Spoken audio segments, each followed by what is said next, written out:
Oh.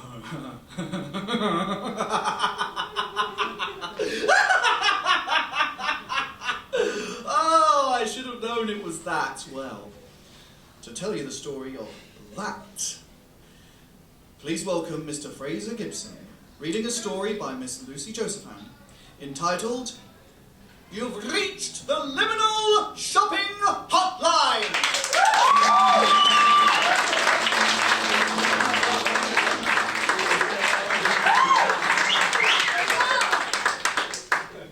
Hello again. 3:35 a.m. I've been tossing and turning since 1. I managed to steal a few hours of sleep between 10 and then, but now I was wide awake. Unable to cling on to the dregs of sleep I managed to claim earlier. My insomnia was particularly bad tonight. My heavy eyes turned shadows in the corners of the room into blurry creatures and masked men, lurking, watching, waiting to pounce. I squeezed my eyes shut and lay completely still. This was, after all, how you persuaded a paranormal monster not to kill you. You just had to pretend you couldn't see him. Opening them again, after a few moments, the room had cleared of beasts and armed opportunists, and I was left alone in my house again, awake against my will. Time crawled so slowly when I was in this state. Nothing was comfortable, and my head screamed with an aching for sleep. But I just couldn't get there. I looked back at the clock. 3:37 a.m. Frustrated, I reached over to the nightstand and grabbed the TV remote. The sound system clunked into action and the screen flickered on. I didn't have any of the streaming subscriptions. I considered it, but it felt impractical. If I was going to use the telly to fall asleep, I needed something boring, dull, and unrestricted access to the world's film catalogue wouldn't help the insomnia.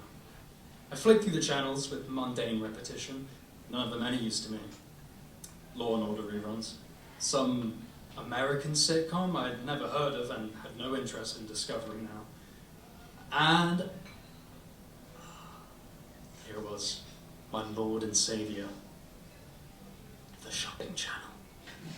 Nothing had the power to put me to sleep, quite like a woman in her 40s trying to flog me things I didn't need. I was always slightly surprised they were still running. I would have assumed that the all-encompassing power of the internet would finish them off. And here they were. The dulcet tones of the grainy salesman on screen helping send me off to sleep. Putting a blanket over my shoulders, I snuggled down into bed and breathed a sigh of relief. God bless teleshopping. But the man on screen wasn't like any of my usual saleswomen. He was tall, his head almost bobbed out of frame at certain points as he described his table of goods. His eyes were small and beady, too dark to make out. To be honest, through the dim light and the grainy screen, I could barely make out any of his features. They all seemed to smudge into one, a blurry mess of facial expressions. He was dressed in a suit, sharp and businesslike, and spoke with the charm and acidity of a politician. Stage presence oozing off his gestures and through the screen, until I could feel it seeping through the blankets and onto my skin.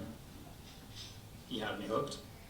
I watched as he placed down whatever he'd previously been selling, a book of some form, and moved on to the next item, a small crystal, which at first glance appeared to be an amethyst, strung on a silver chain. It glittered on his hand as he held it up to the camera, delicate and beautiful against his skin. And now, ladies and gentlemen, do we have a treat for you? Weary travellers may recognise our new item. It is, of course, the amulet. That's right, dear viewers, it's the amulet. It's spoken to you in your dreams. It's occupied your every thought. It's driven you half crazy with its promises of great power. And now it's here and ready to enter your life for good. The amulet? I didn't realise there was a definitive one amulet. It must be a branded thing, I thought. A kid's toy that when you pressed it, it hissed a crackly magic spell back at you. Said to have belonged to the jewellery collection of Lady Macbeth herself, the amulet adds vintage villainy and Shakespearean style to the get-up of any budding young warlock, while simultaneously sending your enemies crazy with ancient curses. With its glassy gleam and deep purple hues, the amulet is sure to occupy and infest the mind of any young hopeful, and at the low price of £59.99, you'll be hard-pressed to forget it. Please be warned, we cannot take responsibility for any visions from the void or otherworldly matters inflicted by your purchase. I leant in closer to the television. It did look very beautiful, I had to admit. The sharp, glassy edge, like unbroken water against the light, shimmering delicately. What was I doing?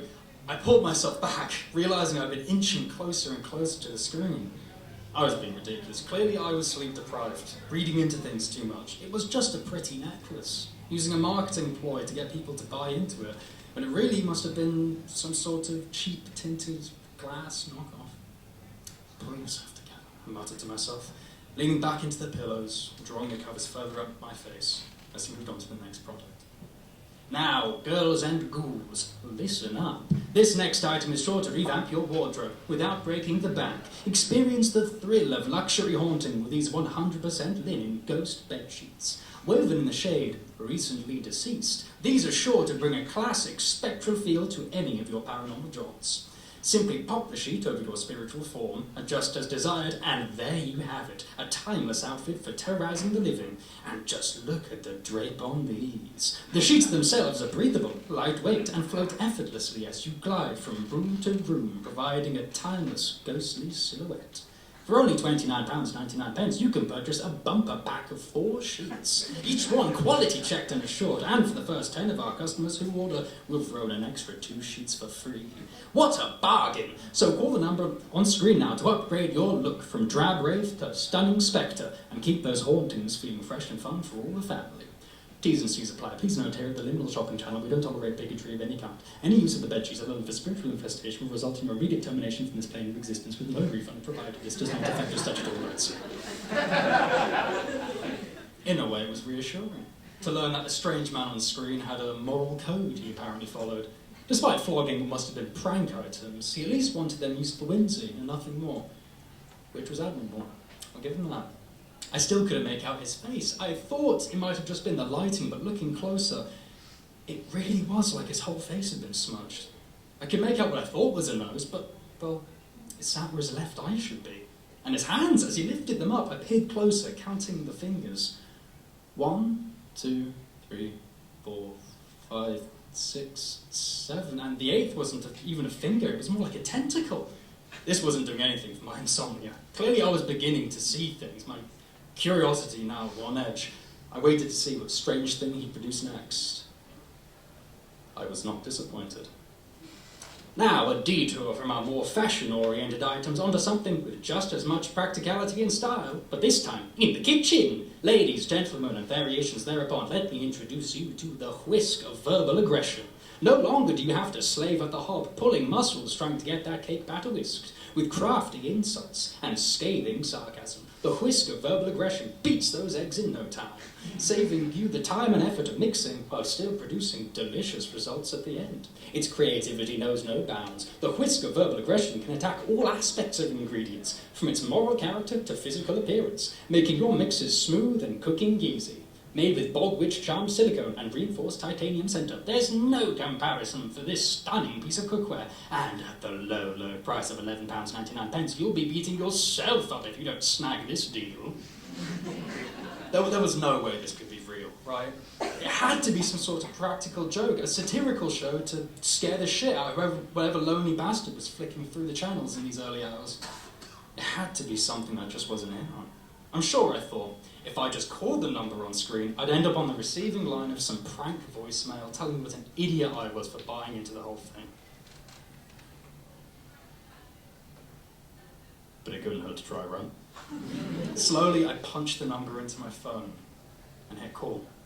You've reached the Liminal shopping hotline where dreams and curses do come true. This is Stacey speaking. How can I direct your call? Holy shit, it was real. Hi, yeah, I was looking at...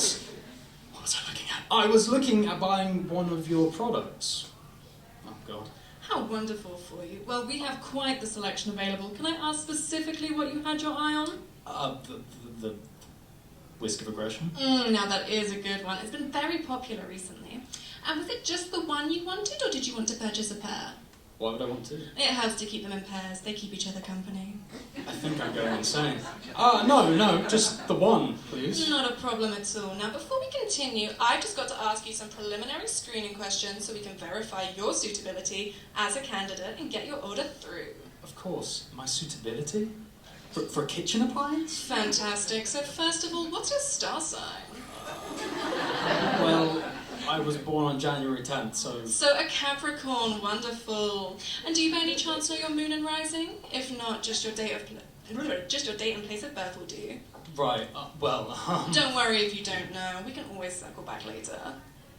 Is it really necessary for a whisk? So, with the utmost respect, if you think that all you're buying is a simple whisk, then you best brag about the process now. No, sorry, let me text my mum, shouldn't I? Wonderful. We'll come back to that at the end then. Now, next question. What's your eye colour? Green. That's rare. And would you say they're a true green, or are you more hazel leaning? More hazel. And how many do you have? Eyes? Yes. 2. Oh, good for you!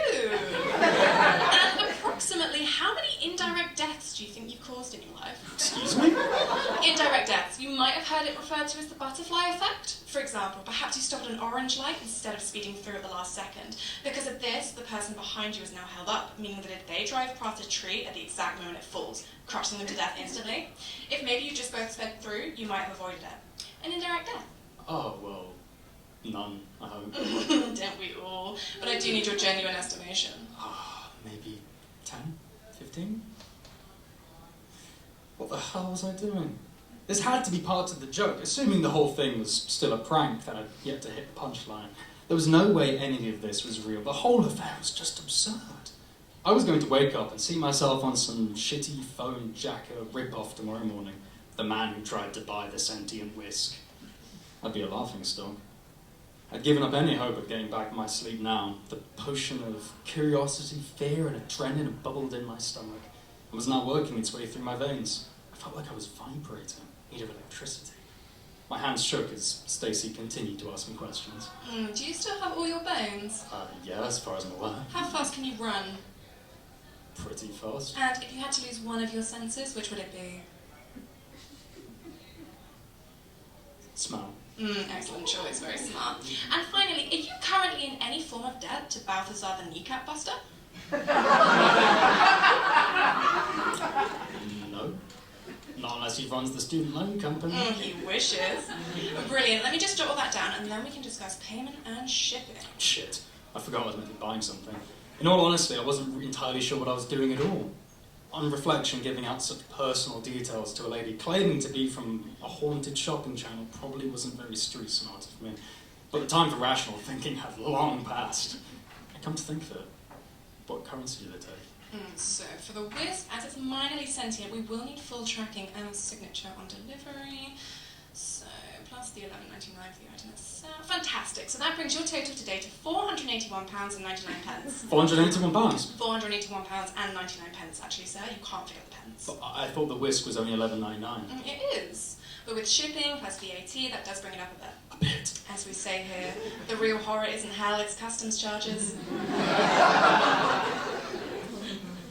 To say it was an impulse purchase would be an understatement. Sleep deprivation had not been kind to me. My senses inhibited, delirious, unable to make coherent decisions. I found myself handing over card details for a sentient kitchen utensil. I just had to know, surely. It couldn't be real. Surely nothing would actually turn up. 3 days later, I had a knock on the door. The delivery man on the porch was strange. Every time I looked at him, one of his features changed. Despite starting as a mundane, brown-haired guy, I said goodbye now to the half-trout, half-man who looked like he's going to explain the stock market to me. Hopping away, and I took the parcel inside.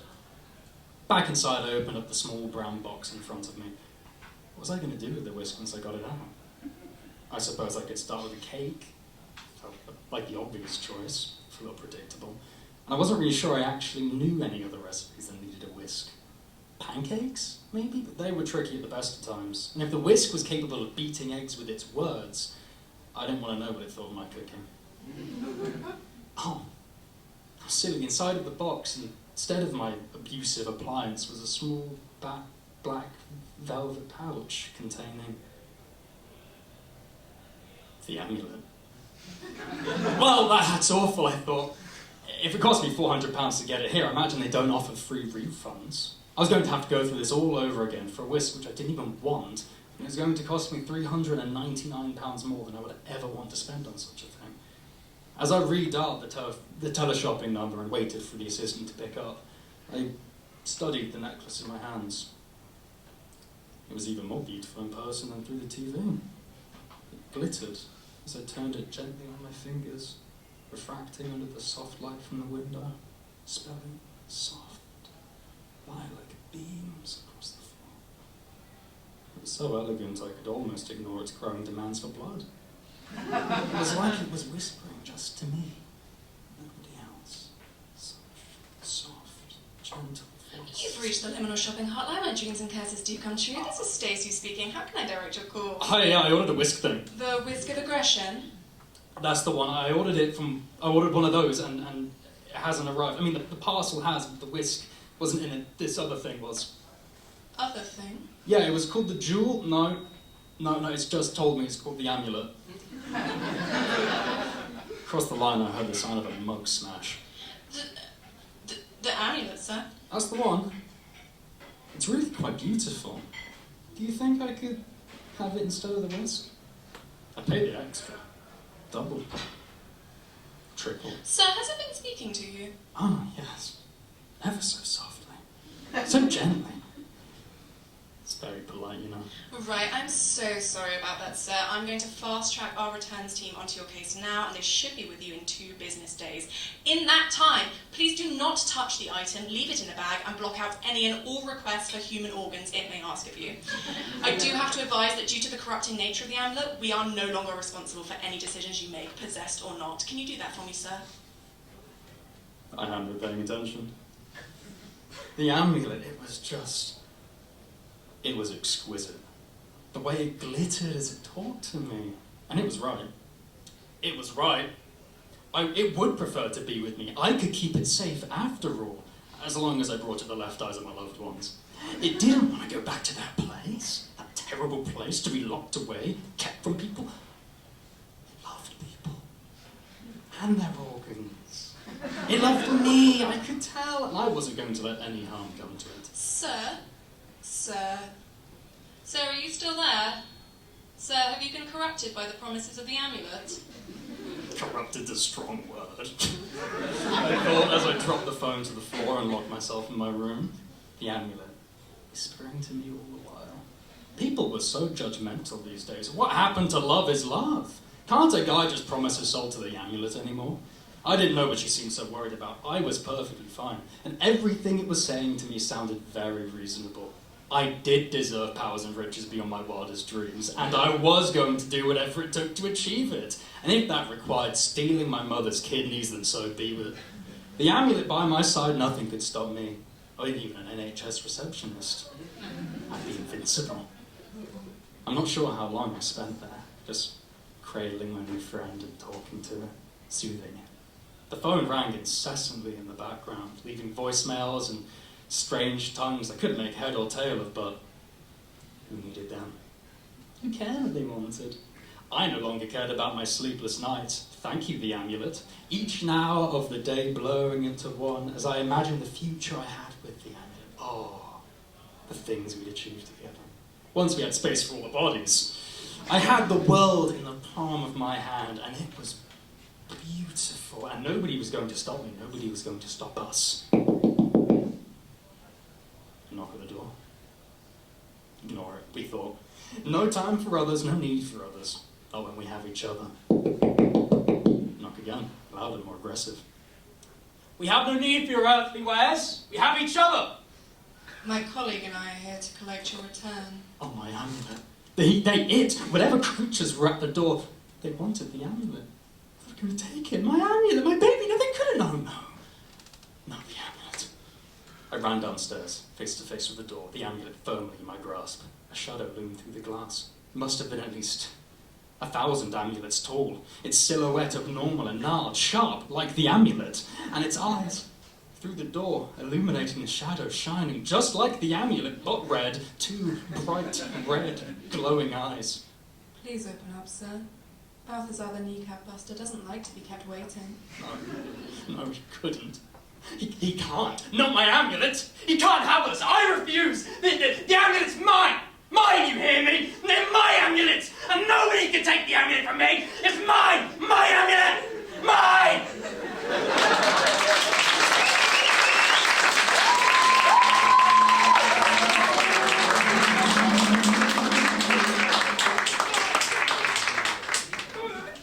He wasn't supposed to do that. Might have to check on him later. Thank you, Fraser, and thank you, Lucy.